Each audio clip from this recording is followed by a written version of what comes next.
Hello and welcome. My name's Lyndon. Thank you so much for coming to my channel. It's lovely to have you here. In this video, we're going to be looking at the part 2 of what you can think about or what it takes to play with a DJ on your sax if you'd like to go down that road. And what's really important, the most important thing in my mind anyway, is that you need to be able to identify what key the DJ is playing their music in. Now, that is a whole kind of separate subject, and I've done another video about that. So if you haven't watched that video, go and watch that video, because if you can't work out what key you're in, then none of this is going to make any sense at all. What we're going to have a look at in this video is the type of kit that you might want to take with you, leads and mixers and things like that. Do you need them? Clip-on mics, do you need them? Do you need your own speaker? And then the second part of the video is going to be about what you would play over a particular type of music, and I want to give you some resources on how to practice that. So that's what this video is going to be about. Before I dive in, I want to say my thank yous. Thank you so much for coming to my channel. Please subscribe. If you haven't subscribed, it doesn't cost anything. Just hit the subscribe button, because we've hit 6,000 subscribers, but I'd love to get it up to like 50,000. Can you imagine 50,000 saxophone people all watching my videos? I would be over the moon, literally. So please do subscribe. And to the people that have sent me positive comments, positive feedback and suggestions, your words have impacts on my life. I'm so delighted to hear from people. I really, really, really am. And for people that have bought me coffee or sent me tips on PayPal, I really massively appreciate that. That helps hugely. Even the smallest bit and big bits really, really, really help. So thank you so much. If you'd like to buy me a coffee, you can. Okay, so playing with a DJ is such a lot of fun. It's so cool, and it can pay quite well as well. It's a lovely gig and very doable. So what are some of the things that we would need to think about as a sax player before we go and play a gig with a DJ? I think the first thing that you could possibly do is have a quick word with the DJ on the phone and ask them what kind of kit they have, and if you can plug, if you've got any kit, if you're going to plug it in to their kit, because you're going to need a microphone of some sort, and they might have one and a stand, but they'd need a dedicated microphone and a stand. If you're just going to turn up with your saxophone, then you're going to need a mic and a stand to play into, and that means that you're going to be stood in one position and you won't be able to move around very much, because depending on what kind of mic it is, you're going to need to stay quite close to that microphone. So if you don't have any equipment, you can still do this type of a gig, but you're going to need to speak to the DJ and find out what facilities they've got for a sax player. The other thing that's worth considering is, what I would personally do is take some earplugs with you, because I always have earplugs in my saxophone case with me, because DJs are loud, right? They get a lot of their impacts from a lot of volume, and that can really damage your hearing or be very, very uncomfortable if you don't have earplugs. So I'd definitely take some good quality earplugs with you to protect your hearing. That's really important, and you're going to need to be quite near to the speaker so that you can hear the music coming out, so that you can find the key and play along to it. If you're thinking about getting your own equipment, what equipment might you need? That's a really, really good question. I can tell you what I take with me, is I take a mixer with me, and it's a very small mixer which I fit into this box. It's not a terribly expensive mixer, but what this does for me is it allows me to plug my microphone into it, and then I can take a line out from this. So this particular mixer is called an Alto Professional, and the model number is, he says, I should have checked this out before, it's a TrueMix 800FX. I'll put it in the description below just in case you're not sure. But this has got lots of channels, more channels than I need actually, but I also use this on the gigs that I do for weddings, when I put a backing track into here and have a microphone going in as well. And I put a double lead from my backing tracks, because some of my older tracks are double channel. So I've got one sax mic going in here, I've got a vocal mic going in there in case I or anybody else needs to make announcements, and I've got my iPad going on there, and this is just a really useful thing to have. And this has a magic button on it which is called effects or reverb, and that just makes the sax sound beautiful and glossy. And I'm using a similar effect on these videos, which some people have said, oh, you don't need to put effects on, but I just like it. It just gives a little tiny bit of echo, which makes the sax sound really, really, really nice. And if you just play the sax on its own, it's a DJ kind of situation, it could sound a little bit dry. It might be okay, but personally, I like a little bit of echo or reverb, and that sounds absolutely gorgeous. So taking a mixer with you is a really, really, really good idea. By the way, no manufacturers are sponsoring these videos. I'm not on any kind of deals with anybody. I'm just telling you the kit that I use, and you know, feel free to find other kit if you think it's better. But I really like that Alto True Mix 800 FX speaker. I've been using the older version of this for many, many, many years. I've recommended it to loads of people that I've taught, and everybody's pretty much loved it. They're simple and straightforward, easy to use. They look like a nightmare, by the way, if you're not used to using one, but they're really, really straightforward, and I can make a whole video about that if you think that's valuable. The other thing that I would always take on any gig that I do, but including a DJ gig, is some kind of microphone for my sax. And in the olden days, I used to use a Shure Beta 58, which is just like a vocal mic really, and I would put that in the music stand, turn it upside down and play very close to that the whole time, and that served me extremely well for years and years and years.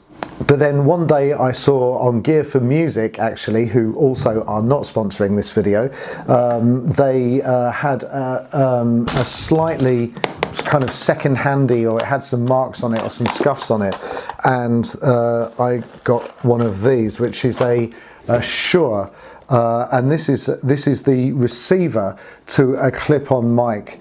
The model is a BLX4 K3E.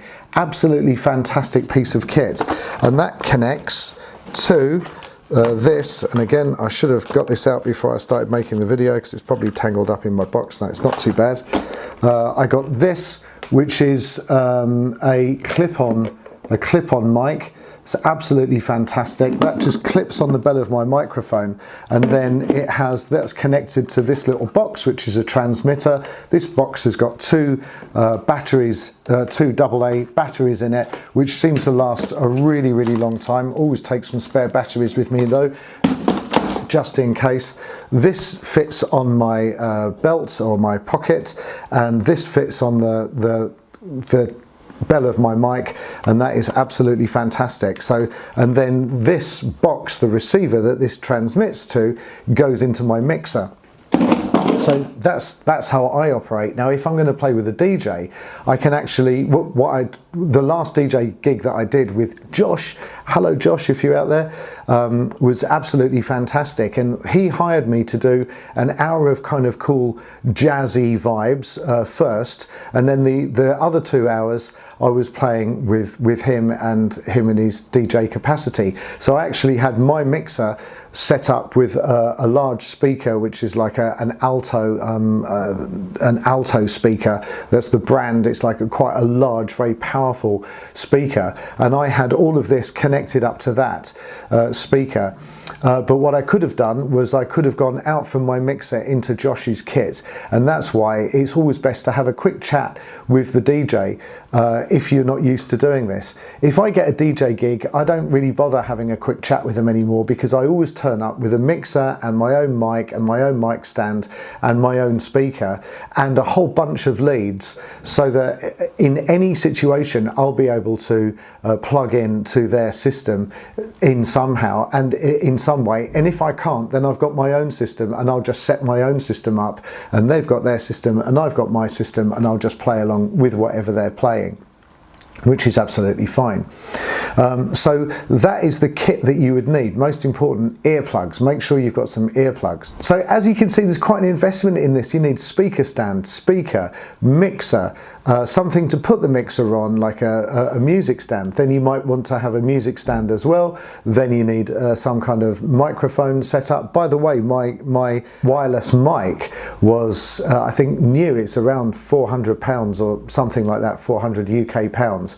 I got it for a bit cheaper because it was slightly damaged, and I fixed the damage on it, which is very minimal. I think it was just a scuff on it really. So I got it for about £250, but that's unusual. But this is really, really high quality. Now you can get some much cheaper clip-on mics on things like AliExpress, and they might be okay, but if you're going to do this for a long period of time, I would really go for the well-known brands like Shure. You can't go wrong with that kind of brand. They're really, really robust, and they last for years and years and years. I've looked at these cheaper clip-on mic options, and in the reviews, if you look deeply, a lot of the reviews say they pack up after 6 months or 8 months or 10 months, and you've got no warranty, and they're about sort of a third or half of the price, but they don't even last half as long as something like this Shure setup. So I've had that setup for years and years and years and years, and it's never let me down. It's always been fantastic. So let's get on with how you play with a DJ. So there's a few considerations. Now I think probably the biggest one is don't play too much.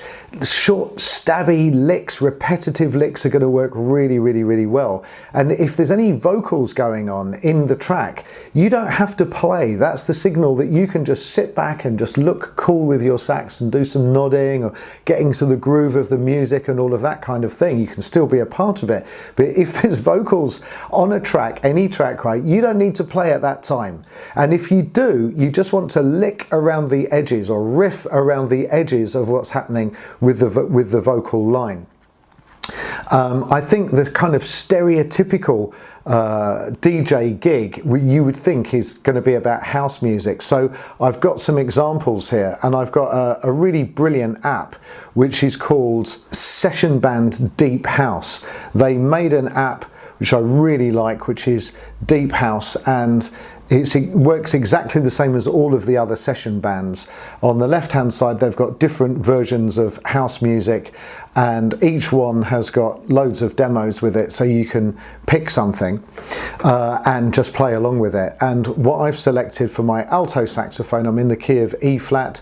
I've picked an A minor. Now the reason that I've picked A minor is that if you're going to play with a DJ and they are playing this genre of music, it's not guaranteed, but it's highly likely you're going to be in a minor key.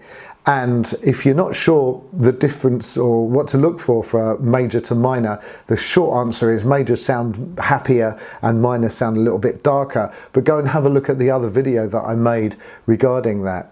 So what would I play? Well, your friend is going to be pentatonics for sure. So what to play with a DJ? So number one, don't play too much. So little stabs. You don't need to do lots and lots and lots and lots of stuff. Don't play when the vocals are on. Don't play over vocal. And number three, and this is the big one, pentatonic.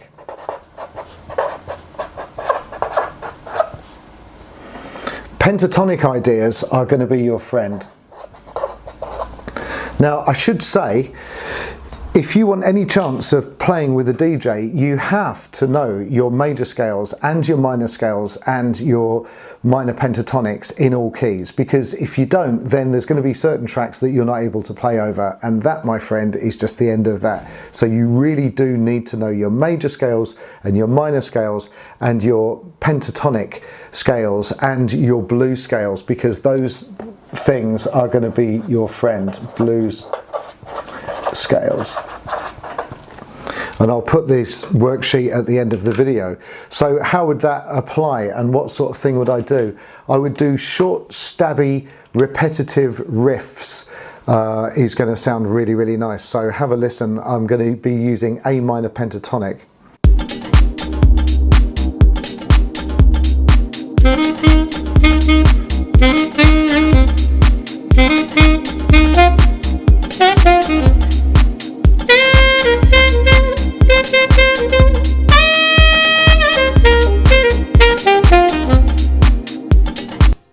that's the kind of thing that I would be doing pretty much all night long. So that was all minor pentatonic.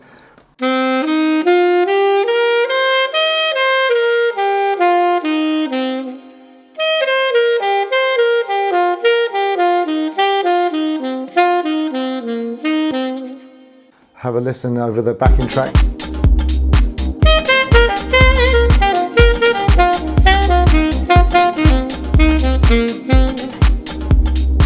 And you can see how nice that sounds, and that's a really kind of straightforward minor pentatonic pattern.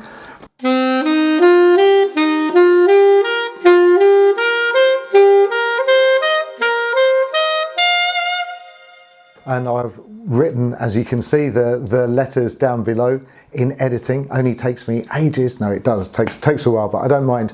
The other thing that I could use over here is a blues scale in the key of A.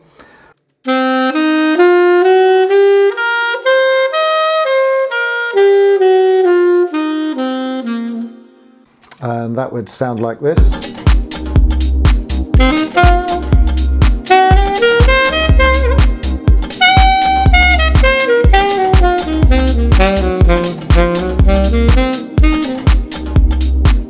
So what I might do is the flat 5, which is the E flat, I might make a little riff out of that, so something like this.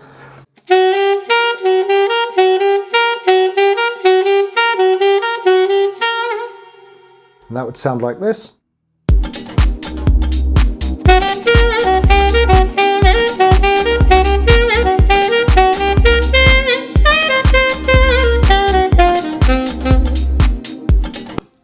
So to be honest, I'm not doing anything, you know, groundbreaking with the blues scales. I'm just playing the blues scale pretty much straight up and straight down.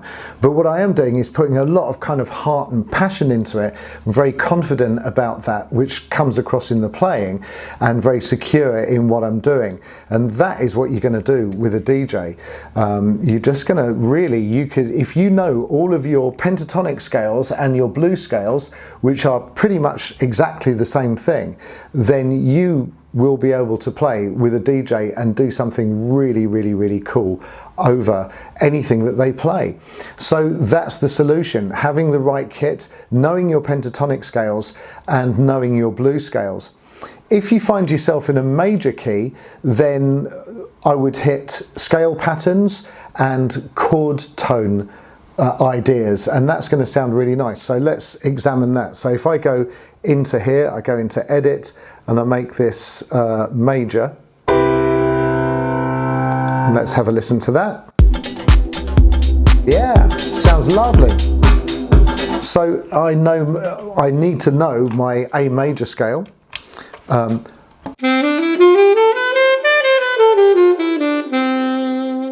the chord tones. And if I just focus on those chord tones for a moment, and again do the same kind of repetitive ideas.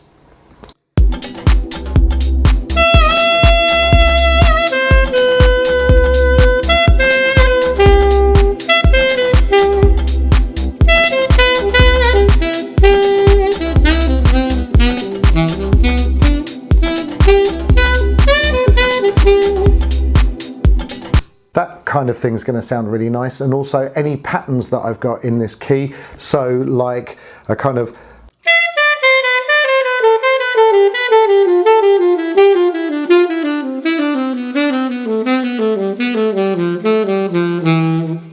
which is a kind of 1 2 3 4 2 3 4 5. It's going up 4 notes, so I'm starting on the root and going up 4 notes, starting on the second note and going up 4 notes like this.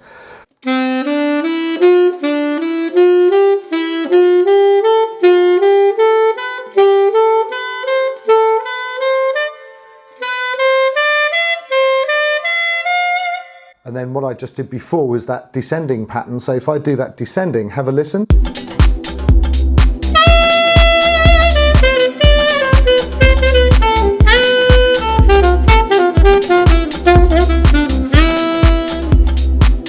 That kind of thing works really, really well. Or I could take any part of that pattern and just repeat it, and that would sound lovely as well.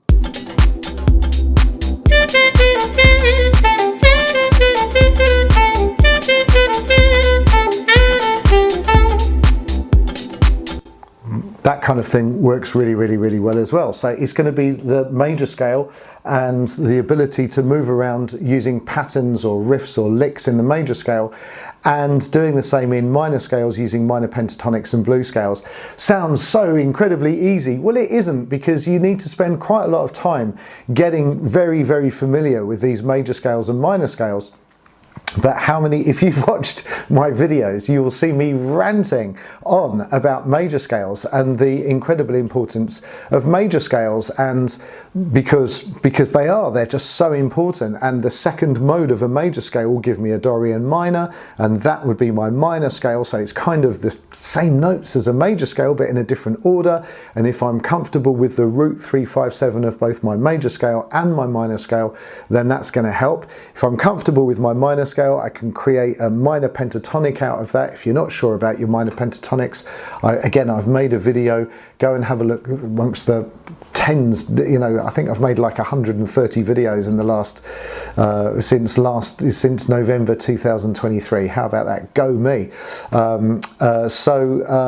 Yeah, so that's what you need. You really, really do need to have your scales down. But if you know your 12 scales and you can play a pentatonic scale or a blues scale in any key, and you can have a little jam around there, then you are definitely ready to go and play with a DJ or in a jam session or with a band, a funk band. You'll be super, super, super robust. And I strongly recommend that you give it a go. So I really hope that was useful for you. If it was, please put some, let me know in the comments below, put some comments in there. If you've got any suggestions about videos, then please let me know. And if you enjoy what I'm doing, then let me know. That would be absolutely fantastic. If you feel like buying me a coffee, you can. And I'm looking forward to seeing you in the next video. Okay, you take care. Bye-bye.